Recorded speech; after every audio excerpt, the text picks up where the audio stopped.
Magandang araw sa inyong lahat. Ang kwento inyong matutunghayan ngayon ay tungkol kay Sarah. At ito ang kanyang kwento.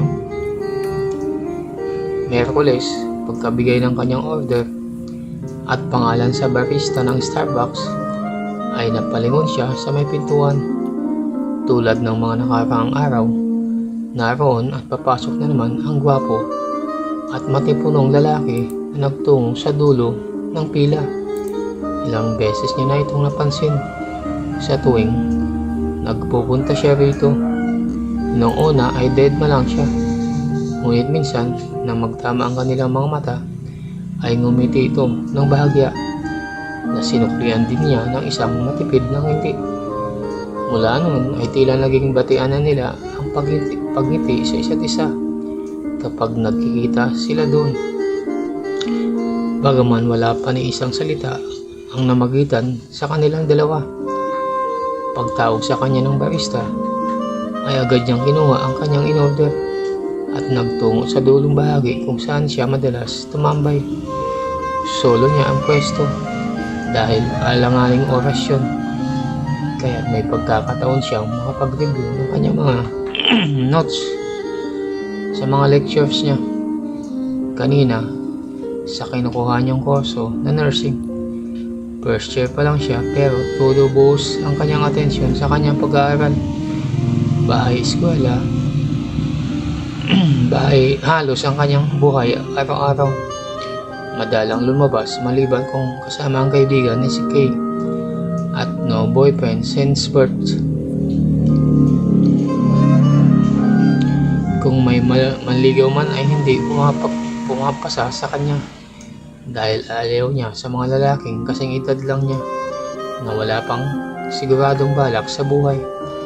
Mas type niya ang may pagka-responsable at may direksyon na para sa hinaharap.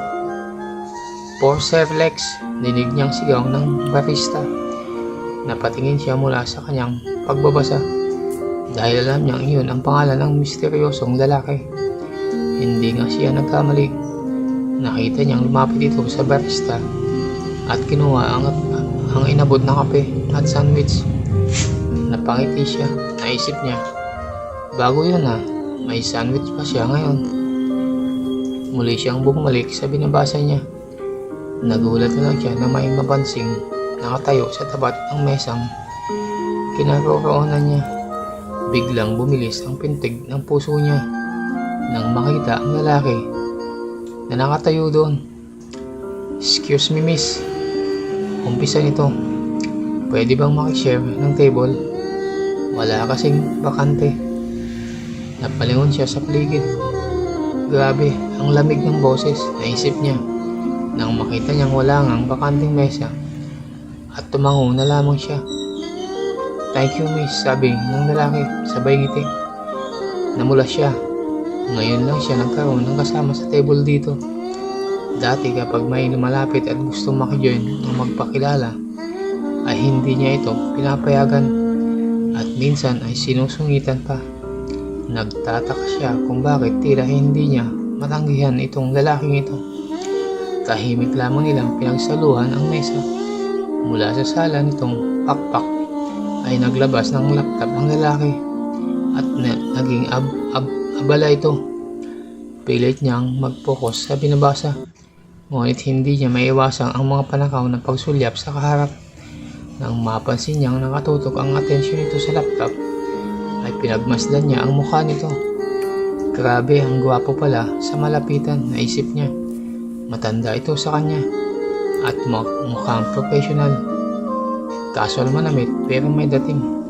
Na-conscious tuloy siya dahil malamang tingin ito sa kanya ay parang bata.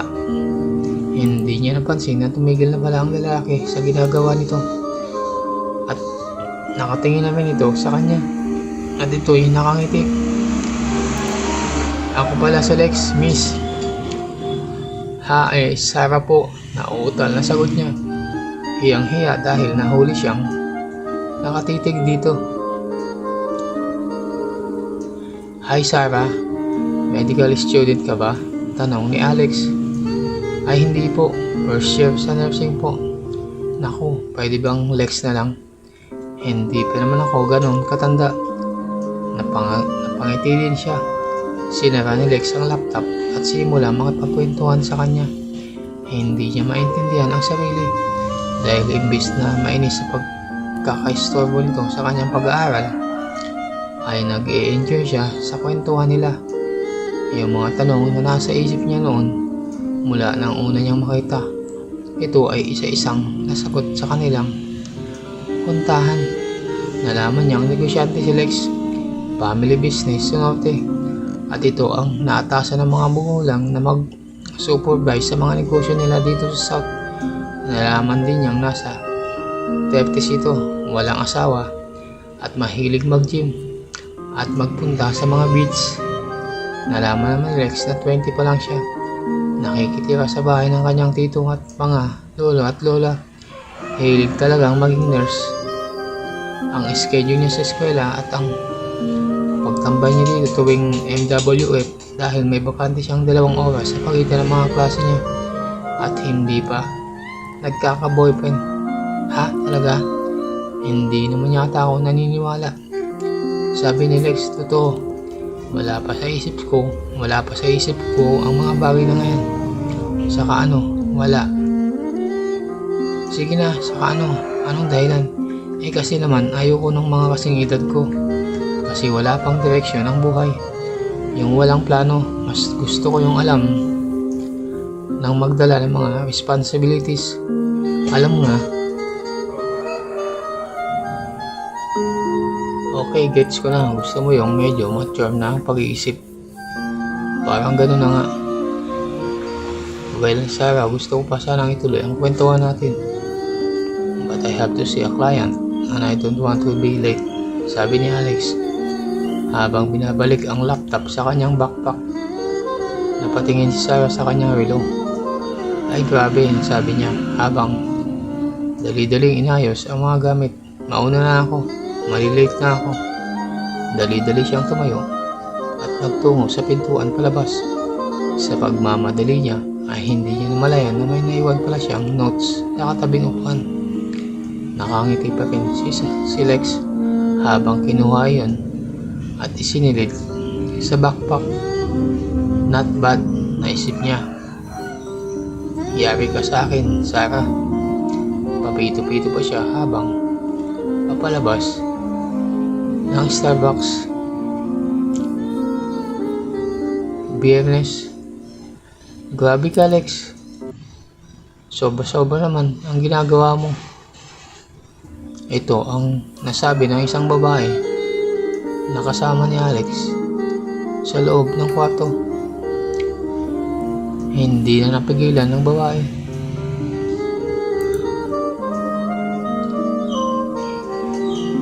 Sabay na pasubsob sa kama.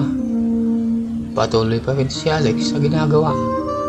At hindi nagtagal ay narating nga nila ang dapat marating. Ilang sandali siyang nanatili sa loob. Pinahupa ang paghingal at sa tindi ng ginawa niyang pagpapasarap. Saka hinugot ang dapat hugutin. Tumayo siya at lumapit sa bandang ulunan ng lalaki. Ng babae. At ginawa niya ang isang bagay na yun. At napuno naman ang bibig ng babae.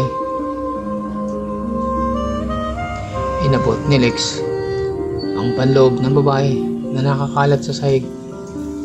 Kaya yun na lang ginawa niyang basahan. At saka dinampot ang kanyang pantalon at nagsimulang magbihis. Lex, aalis ka na agad? Tanong ng babae.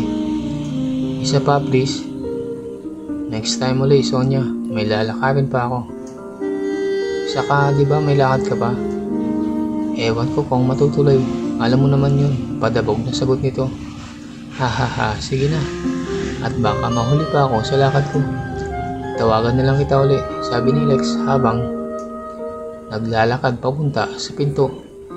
Diretso siya sa may elevator at pinindot ang papuntang basement parking ng kondo. Sumakay siya sa elevator at pagdating sa basement ay tinungo ang kanyang SUV. Pasakay na siya nang marinig niya isang convoy ng mga sakyan.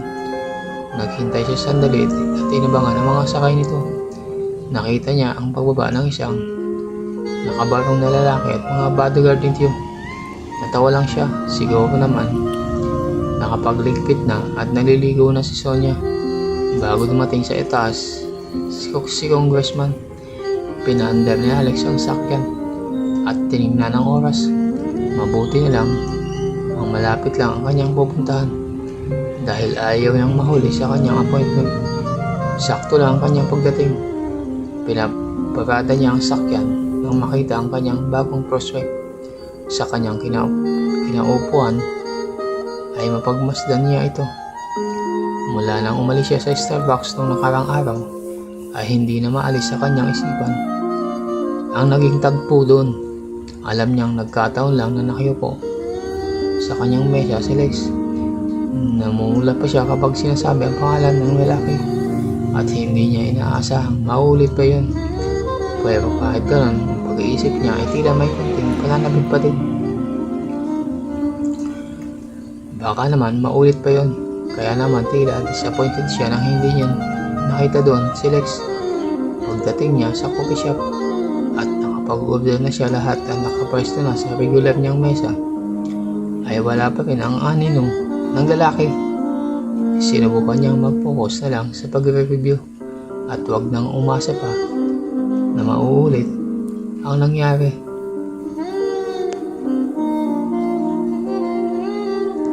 Sa umpisa ay pasulyap-sulyap pa rin siya. Ngunit ng isang oras na ang lumipas, ay sumuko na rin siyang tuluyan sa paghihintay na may konting panghihinayang. May sumubok ding makishare sa kanyang mesa. Ngunit umilin lang siya at sinabing may hinihintay siya. Kaya kamot ulo na umalis ang nagbabakasakaling lalaki. At dahil sumubsubsa siya sa pagbabasa, hindi niya nakita ang pagpasok ni Rex sa coffee shop na nakangiti nang makita siyang nakaupo sa kanyang pwesto. Pumila ito sa maikling linya. Ibinigay ang order at saka naghintay tawagin ang kanyang pangalan. For Sir Lex, malakas na boses ng barista. Agad napatingala si Sarah mula sa kanyang pagbabasa at kumabog ang kanyang dibdib. Nang makita ang papalapit sa kanyang kinauupuan ang lalaki, dama niya ang pag-iinit ng kanyang mukha at sinuklian ng ngiti ang pag-hello ito sa kanya. Pwede ba? Tanong ni Alex sabay turo sa bakanting silya. Oo naman. Baka kasi may nauna na dito. Ha? Wala no? Buti naman bakante itong upuan. Siguro ni-reserve mo tala ito para sa akin. Biro ni Alex. Nakita niyang namula si Sarah. Hindi alam ng dalaga na kanina pa siya pinagmamasdan nito at nakita nito ang mga kilos niya habang inaabangan ang kanyang pagdating. Pati na rin ang pagtabay nito sa isang binata na gustong makatabi sa mesa. Siya nga pala, sabi ni Lex, sabay bukas ng backpack niya. May kinuha itong mga papel at inabot sa kanya. Naiiwan mo yan nung madali kang umalis ng isang araw. Kako, baka importante kaya kinuha ko at dinila dito. Ay salamat.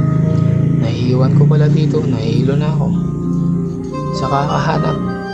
Thanks ulit, sabay ngiti ni Sarah sa lalaki. Muli siyang nagkwentuhan. At nang oras na upang umalis, pabalik sa school ay biniro pa siya nito. O baka may maiwan ka na naman ha. Sira, wala na. Sige, mauna na ako ulit. Salamat ulit, sabi ni Sarah. Sa totoo lang ay ayaw pa sana niyang umalis at naiwili siya sa pakikipagkwentuhan dito. Ngunit kailangan na niyang umalis. Kumaway na lang sa kanya si Lex paglabas niya ng coffee shop. Mabilis lumipas ang 2 linggo. Lagi siyang nananabik sa tuwing pupunta siya sa Starbucks dahil kahit wala naman silang usapan ay laging dumarating si Lex at sinasamahan siya sa kanyang break time doon. Nagpapantasya siya na kunyari boyfriend niya si Lex at nagdi-date sila sa mga araw na iyon. Wala naman siyang nakitang mali siya sa lalaki at napanatag ang kanyang loob dito, kaya hindi maalis-alis ang ngiti niya sa mga labi. Ang pagiging magigiliw niya ng mga nakarang araw ay agad napansin ng kanyang mga klase, pati na rin ang kanyang BFF na si Kay. Hindi naman siya nag-expect na pupunuhan siya ni Alex dahil sa tingin niya ay alangan siya dito.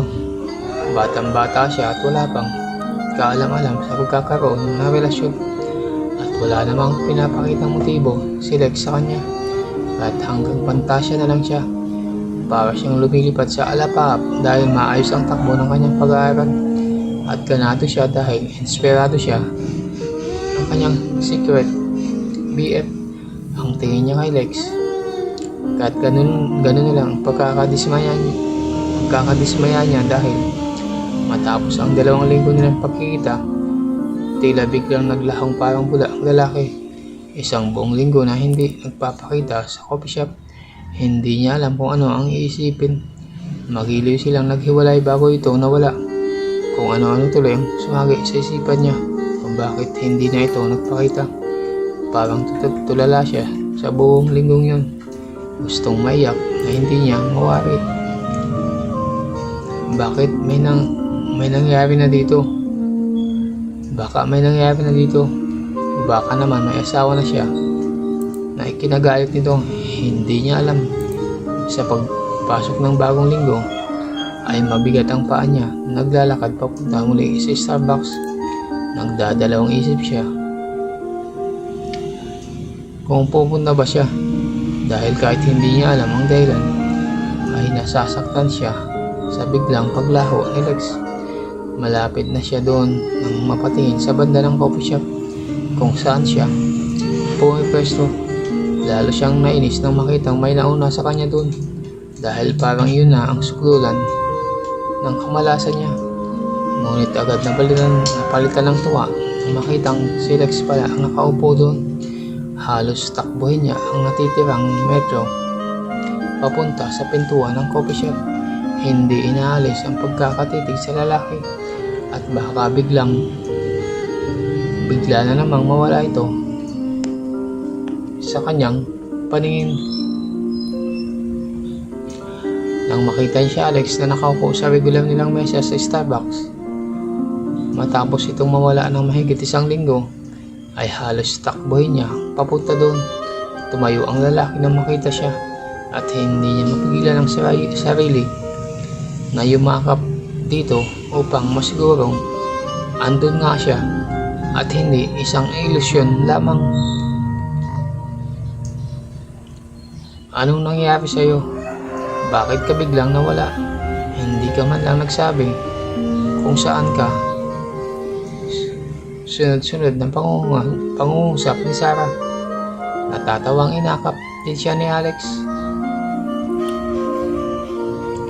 Na-miss mo ba ako? Tanong nito sa kanya.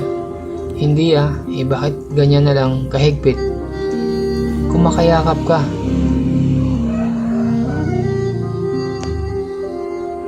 Hanggang dito na lang muna ang ating kwento. Kung nagustuhan nyo ang kwento sa araw na to, ay huwag kalimutan mag-subscribe, like at comment para updated ka sa mga susunod pang mga videos. Hanggang sa muli, abangan ang susunod na kabanata. Maraming salamat.